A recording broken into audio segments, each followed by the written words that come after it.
नमस्कार, आप सभी का स्वागत है। आज हम बात करने जा रहे हैं भारतीय कानून से रिलेटेड कुछ बातों के बारे में, यानी कि आईपीसी और सीआरपीसी में क्या अंतर होता है। तो अभी तक आपने इस चैनल को सब्सक्राइब नहीं किए हैं तो अभी कर लें, और हाँ, घंटे के बटन को अवश्य दबाएं ताकि अगले वीडियो की जानकारी आप तक आसानी से पहुँच सके।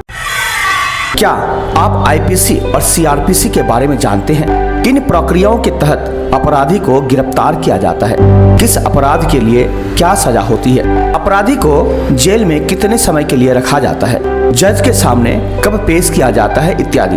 तो आइए इस वीडियो के माध्यम से हम यही जानने की कोशिश करते हैं कि आईपीसी और सीआरपीसी के बीच में क्या अंतर होता है। आजकल समाचार पत्रों, चैनलों और अन्य सोशल मीडिया प्लेटफॉर्म जैसे फेसबुक, ट्विटर इत्यादि में देश विदेश हर जगह आपराधिक गतिविधियों के बारे में पढ़ने और सुनने को मिलता है, जैसे बलात्कार, हत्या, चोरी, डकैती इत्यादि। इसमें कोई संदेह नहीं है कि पीड़ितों को न्याय प्रदान करने और अपराधियों को दंडित करने के लिए हर देश ने कुछ कानून लागू किए हैं। भारत के नागरिक के रूप में देश के कानून के बारे में जानना ही महत्वपूर्ण नहीं है, बल्कि उनसे अच्छी तरह अवगत होना भी अनिवार्य है।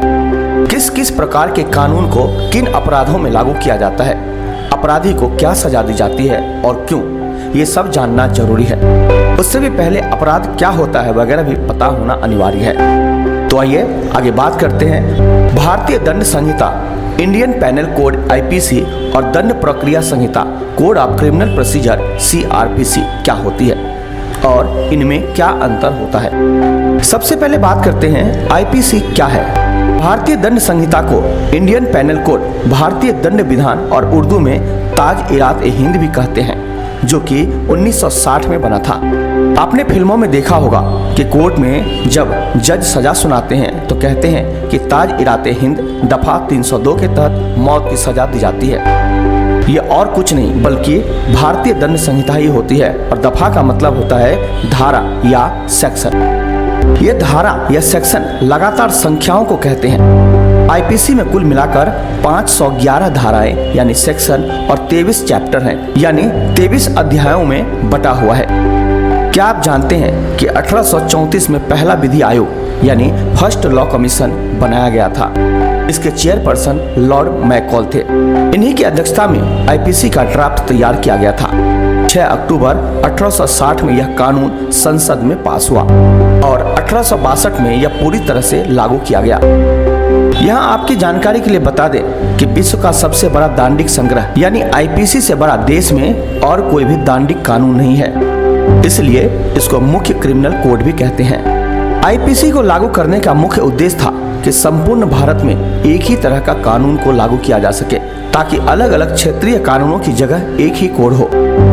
आईपीसी कानून अपराधों के बारे में बताता है और उनमें से प्रत्येक के लिए क्या सजा होगी और जुर्माने को भी जानकारी देता है। अब बात करते हैं सीआरपीसी क्या है। सीआरपीसी को कोड ऑफ क्रिमिनल प्रोसीजर और हिंदी में दंड प्रक्रिया संहिता कहते हैं। यह कानून सन 1973 में पारित हुआ और 1 अप्रैल 1974 से लागू हुआ था। किसी भी प्रकार के अपराध होने के बाद 2 तरह की प्रक्रियाएं होती है, जिसे पुलिस किसी भी अपराधी की जांच करने के लिए अपनाती है। एक प्रक्रिया पीड़ित के संबंध में और दूसरी आरोपी के संबंध में होती है। इन्हीं प्रक्रियाओं के बारे में सीआरपीसी में बताया गया है। दंड प्रक्रिया संहिता को मशीनरी के रूप में भी वर्णित किया जा सकता है, जो मुख्य आपराधिक कानून आईपीसी के लिए एक तंत्र प्रदान करता है।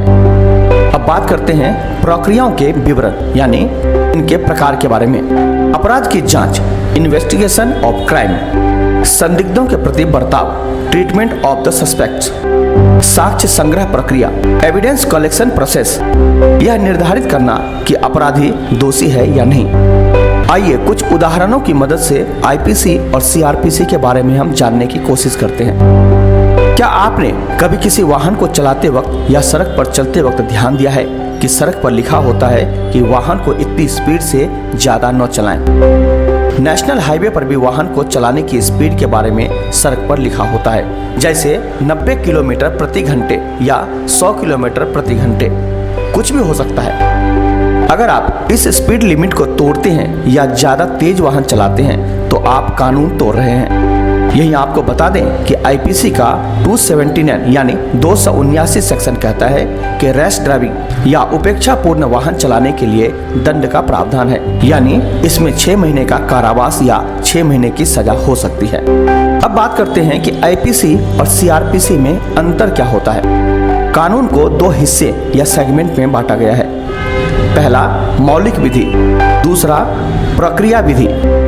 मौलिक विधि और प्रक्रिया विधि को फिर से बांटा गया है। सिविल कानून और दांडिक कानून। उर्दू में सिविल कानून को दीवानी विधि और दांडिक कानून को फौजदारी विधि कहा जाता है। आईपीसी मौलिक विधि है और सीआरपीसी प्रक्रिया विधि है। आईपीसी अपराध को परिभाषित करती है और दंड का प्रावधान बताती है, यानी यह विभिन्न अपराधों और उनकी सजा को सूचीबद्ध करता है।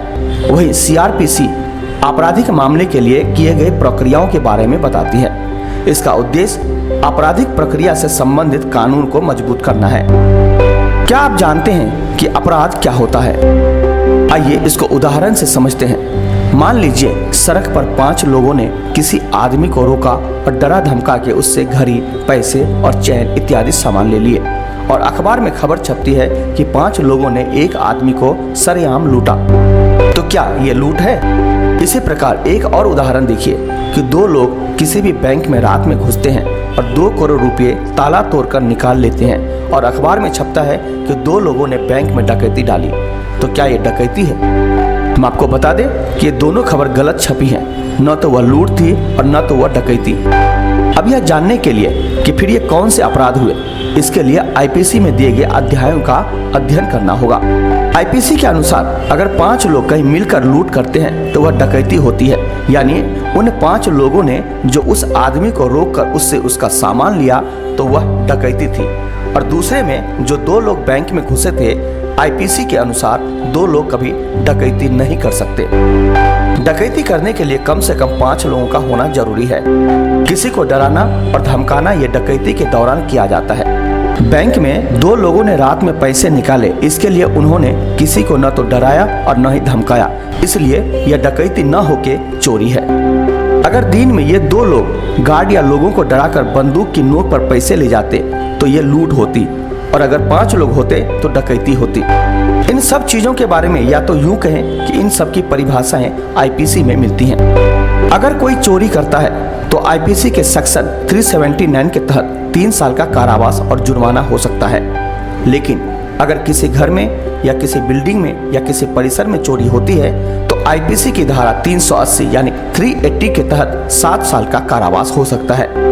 अब आप यह तो जान गए होंगे कि अपराध क्या होता है और क्या सजा होगी उस अपराध की, लेकिन इसके लिए क्या प्रक्रिया होगी, यानी अपराधी कैसे गिरफ्तार किया जाएगा, सबूत इकट्ठा करना, जमानत कैसे दी जाएगी, जमानत के लिए एप्लीकेशन कहाँ दी जाएगी, आरोपी के अपराध या निर्दोषता को निर्धारित करना, पुलिस के क्या कार्य हैं, वकील और मजिस्ट्रेट के क्या कार्य हैं, गिरफ्तारी के तरीके कैसे होंगे, गिरफ्तारी के बाद व्यक्ति जेल में कितने दिन तक रखा जाएगा, मजिस्ट्रेट के सामने उसको कब उपस्थित करना होगा, इत्यादि तरह की सारी बातें प्रक्रिया के अंतर्गत आती हैं और सीआरपीसी में मिलेंगी। संक्षेप में यह जांच, परीक्षण, जमानत, पूछताछ, गिरफ्तारी आदि के लिए सीआरपीसी की पूरी प्रक्रिया का वर्णन करता है। भारतीय दंड संहिता या आईपीसी देश में लागू सभी आपराधिक गतिविधियों को कवर करने और उनके लिए सजा, गिरफ्तारी से जुड़े कानूनों का प्रावधान अर्थात मूल आपराधिक कानून को संदर्भित करती है। आईपीसी को लागू करने का मुख्य उद्देश्य था कि पूरे भारत में एक तरह का पीनल कोड लागू किया जा सके ताकि अलग अलग क्षेत्रीय कानूनों की जगह एक ही कोड हो सके। यह विभिन्न अपराधों और उनकी सजा को सूचीबद्ध करता है। तो वहीं दंड प्रक्रिया संहिता सीआरपीसी, भारत में दंड प्रक्रिया संहिता सीआरपीसी आपराधिक कानून प्रक्रिया को विनियमित लागू करने के लिए एक प्रक्रिया है जिसे आपराधिक मामले के दौरान पालन किया जाना चाहिए। दंड प्रक्रिया से संबंधित कानून को मजबूत करने के लिए यह आपराधिक मामले में विभिन्न प्रकार से ली गई प्रक्रियाओं के बारे में बताता है। तो हमें उम्मीद है कि अब आपको पता हो गया होगा कि आईपीसी आपराधिक अपराध को दंड के साथ परिभाषित करता है और सीआरपीसी सिविल प्रक्रिया संहिता भारतीय साक्ष्य अधिनियम आदि प्रक्रिया विधि हैं। इसमें कोई संदेह नहीं है कि आपराधिक कानून प्रक्रिया प्राथमिक आपराधिक कानून के लिए एक मानार्थ कानून है।